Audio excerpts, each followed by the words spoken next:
I am Marcus James Dixon with Gold Derby, and we are here with Leo Woodall from The White Lotus Season 2 on HBO. Leo, you played Jack, the nephew of Quentin, played by Tom Hollander, and your character has a lot of twists and turns that viewers don't see coming. First off, I just love to know what was your favorite part about playing this character? Whoosh. Favorite part. Um, just kind of getting to what do you mean, like a scene or just in general? Just in general. Yeah. Yeah, just I mean, it's hard to not love acting in Sicily, amongst some legends and Courage being one of the main ones. But yeah, just how much fun Jack has. Mhm. Uh, I know it allowed me to kind of uh, pretend like everything in life was just fun and great all the time Mhm. until the final couple of episodes. Yeah, things take a turn. The White Lotus has such an enormous and passionate fan base all around the world. Were you aware of how big this show was before you signed on? Yeah, I hadn't seen it until like late December of 21. Yeah, and I didn't even realize that I had an audition for it when I was watching it. It was just sat in my inbox, and I stupidly wasn't checking my emails. And yeah, when I got the gig, I knew that I was walking into a kind of uh, something that was its own kind of lives in its own on its own planet. If that makes any Mhm. sense. I knew Yeah, that for it sure. was special and different to anything else, so that felt And good. I'm curious, in what ways has your life changed since getting the chance to play Jack on The White Lotus? I imagine some different doors are opening up for you now.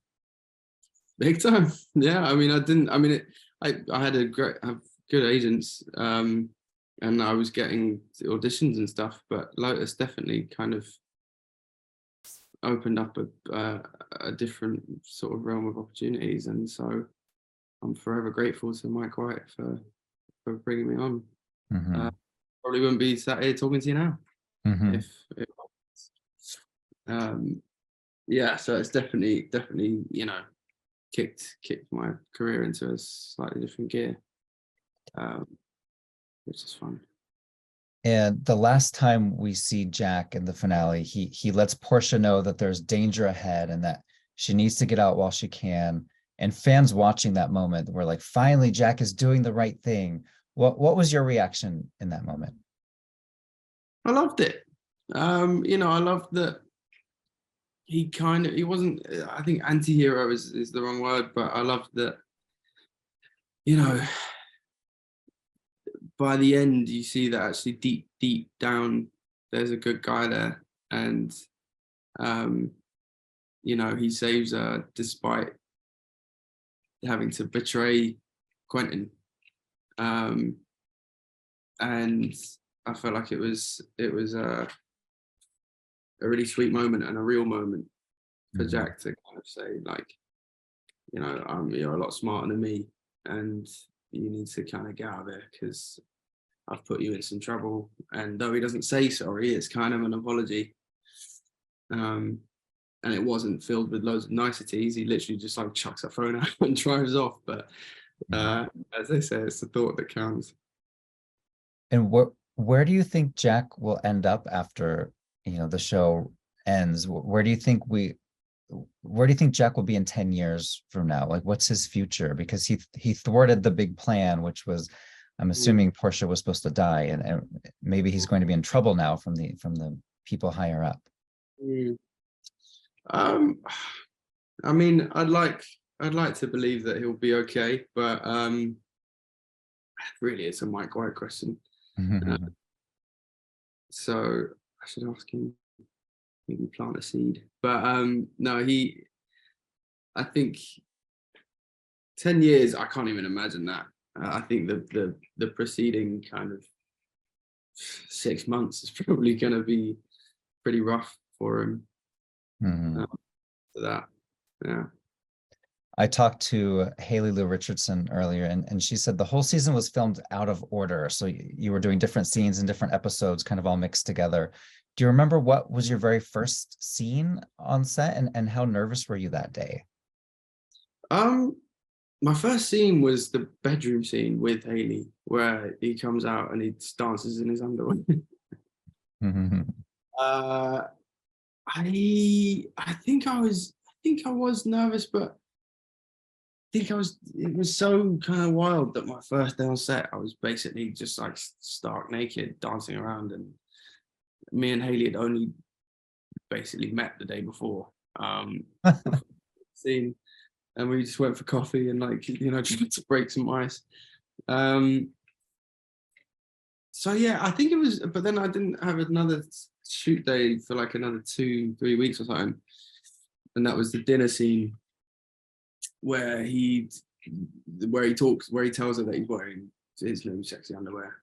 I think I was a bit more nervous for that, just because I had, J. Cool in front of me, and I had Tom Hollander next to her, and it felt more of a day, whereas I don't know. Yeah,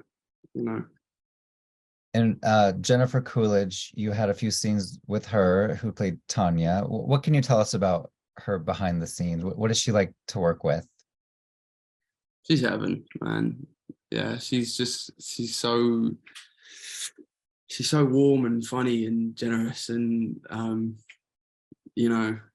when I first met her, she was walking down the costume corridor, and she had this huge hat on, and kind of looked at me a bit quizzically and going, "Oh yeah, hi, you're Leo, hi," um, and instantly I felt like, okay, yeah, she's gonna be just like someone that is gonna be very, very friendly and lovely.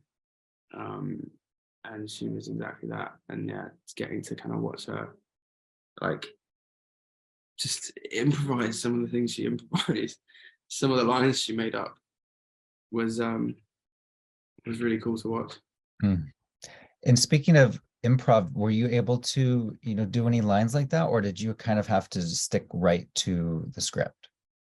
No, we got to do a bit of that as well. I remember I came up with the DOS Jägermeister DOS Red Bull line, which I think was one of the first things I like maybe improvised. And at the end of the take, I like looked to Mike to see if he was like, livid that I'd made up a line, or if he liked it. And he was walking over going, "Oh yeah, DOS Red Bull," and I thought, okay, he liked it, so that's a good sign.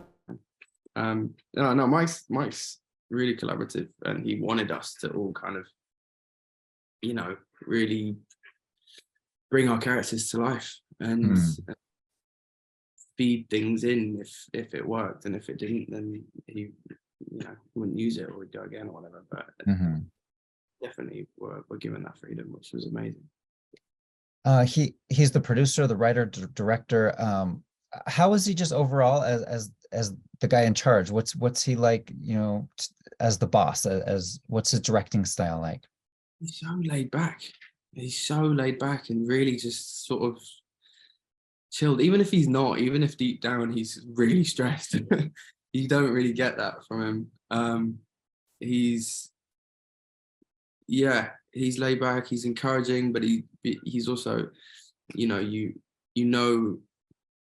when he's happy, because he doesn't. Sometimes people will kind of say something's great even if it's not. People just do that in our industry, and he doesn't do that. But he was great to work with, and I think just because of the success and how good season 1 was, you just know to trust him, and yeah, I think that was the bottom line, is that if you trust him, then he'll be all right. And Jack and Quentin had a very, interesting relationship. How would you describe them as a pair? Jack and Quentin, Yes. as a pair, I don't know. I remember me and Tom had to improvise a scene. Well, we didn't improvise a scene. It was a shot of us two at the end of the boat, and you don't hear what we're saying, but we just have to be kind of talking. But me and Tom hadn't really discussed our own sort of backstories to each other. So Tom started talking about, he was conversing with Jack as if, he knows him, and he was saying, I sent you to this really prestigious private school. How have you come out of it with this silly Essex accent? And I was going, it's just not how I pictured my character, but Tom doesn't know that. So we kind of just had an interesting interaction about that. I don't know how I would describe them as a pair though. Mm-hmm. It's just maybe cunning. And earlier we talked about your first day on set. I'm curious, what was your last day on set? You had all been through this kind of one-of-a-kind experience together as a group in Sicily. It must have been emotional. Yeah, no, it was. My last day on set was also Hayley's. It was the scene where Jack's really drunk on the bed. Oh. That was our last scene. Or maybe, actually, no, our very last scene was the morning after, when we wake up and she looks at her phone, and yeah. But we did all of that in one day. And yeah, it was emotional, man. We all, a bunch of us went out in Rome that night because we'd all kind of rapped, and we had like a little mini rap party. But we'd all had the most incredible summer. I can't speak for everyone, but it was definitely the best summer of my life. Mm-hmm. It had come to an end, and it's not like it's a season 2 thing season 3 thing where you're all coming back for the same thing. Right. It was emotional.